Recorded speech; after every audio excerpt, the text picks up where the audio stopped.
So today we are doing a DIY budget home office corner makeover, and I have my girls here to help me do that. As you can see, my desk is a little bit messy and it's plain looking. I just have a foldable table here, so we're gonna add some decorations. And over the last few weeks I have ordered some items from Amazon to make this little corner aesthetically pleasing.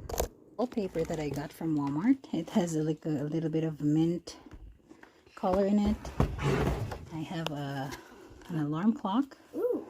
I have a riser for my laptop, my computer. A mouse pad and a wrist pad, and then we have some peel and stick paper for the table. It's like an oak wood color. And then we have a, what is this? I don't know what this is. Probably one of the organizational stuff that I got. I have a rocket notebook. This is a reusable notebook that you can write stuff and then erase it and scan it. We have a desktop mat, and I'll show those to you later. And this is another shelf that I got. Another desktop shelf that I got.